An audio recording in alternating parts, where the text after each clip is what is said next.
It all started on one of those still, breathless summer nights when even the stars seemed to hold their breath. Tom Harris sat on his creaky porch swing, nursing a lukewarm beer and staring into the woods behind his house like he'd done every evening for the past 3 months. Ever since his wife, Maggie, passed from cancer that spring, the porch had become both his refuge and his prison. The silence, once peaceful, had turned hollow. Every creak of the swing, every whisper of whine through the trees, reminded him of the voice he'd lost. That night, the quiet was broken by a soft rustling at the edge of the tree-line. Tom sat up, instinctively alert. His eyes scanned the darkness, and soon enough, the moonlight revealed a scruffy raccoon with matted fur and wary eyes. It was thin, barely more than bones covered in a dusty coat. It stopped short of the porch, clearly tempted by the smells from the empty plates Tom hadn't yet cleared. He didn't move at first, just watched. But something about the raccoon stirred something deep in him. Maybe it was the way it paused and looked at him, like it wasn't just hungry but tired too, like it had lost something it couldn't name. Just like him. Tom slowly stood, went inside, and brought out half a turkey sandwich. He tore it into small pieces, set them on the edge of the porch, then stepped back. The raccoon hesitated, then shuffled forward and ate with frantic desperation.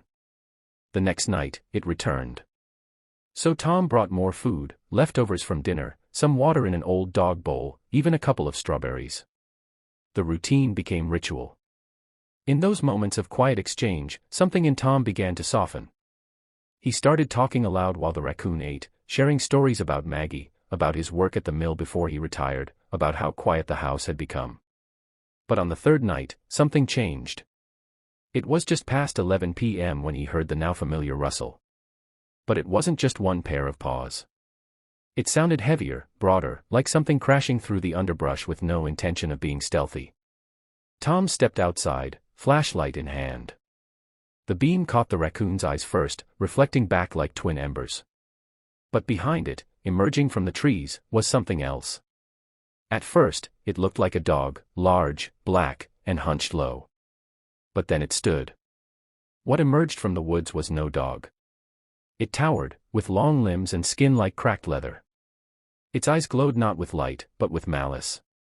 It stopped just short of the porch, head cocked like it was studying Tom. The raccoon darted toward the steps and crouched beside him like it was hiding. Tom's heart thundered in his chest. He took a step back.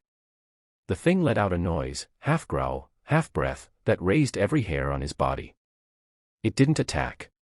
It didn't move. It just stared. And then, as suddenly as it had appeared, it turned and melted back into the darkness. That night, Tom barely slept. He kept thinking about the creature. He scoured the internet the next day, looking for any mention of something like it. Wendigos. Skinwalkers. Cryptids. Every theory felt more absurd than the last, but none of them gave him peace. He considered not going out that night. But when 11 p.m. rolled around, he was on the porch, flashlight and a baseball bat at the ready. The raccoon came again, this time with a limp. Something had clawed its back. Tom winced at the sight and carefully approached, wrapping a soft towel around it and taking it inside. He cleaned its wounds, fed it again, and let it sleep in a little dog bed in the laundry room. That night, the creature returned. But Tom was ready. Armed with floodlights and the high-pitched wail of a battery-powered alarm, he lit up the yard and blasted the sound. The creature screamed, high, shrill, unnatural, and vanished again. But it didn't stop coming. Night after night, it returned, watching, stalking, pacing the edge of the woods. And night after night, Tom stood guard. He upgraded his lights, installed cameras, reinforced the porch. He called the sheriff's office, wildlife services, even a local cryptozoologist. None of them could help. None of them believed. Still, the raccoon came too, always just before the creature. Like a warning. Like a friend. Over the next weeks, Tom's grief, his fear, his isolation, all of it was slowly replaced by resolve. He wasn't just an old man waiting to die anymore. He was a guardian. He was fighting.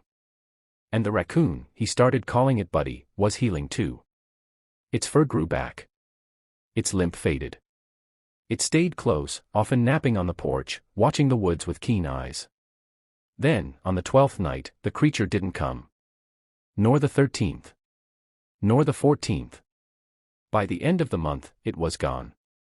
Tom never figured out exactly what it was. Some said he imagined it, that grief played tricks on lonely minds. But the claw marks on his trees, the video footage from his cameras, and the scars on Buddy's back told a different story. What mattered more, though, was the change. Feeding that one hungry raccoon cracked something open in Tom's chest, a space where purpose could grow again. In caring for another life, in protecting something small and fragile from a darkness no one else believed in, he found himself again. Buddy stayed. Tom built him a little shelter beside the porch. They ate breakfast together most mornings. He started volunteering at the local shelter, even opened his home to fostering injured wildlife.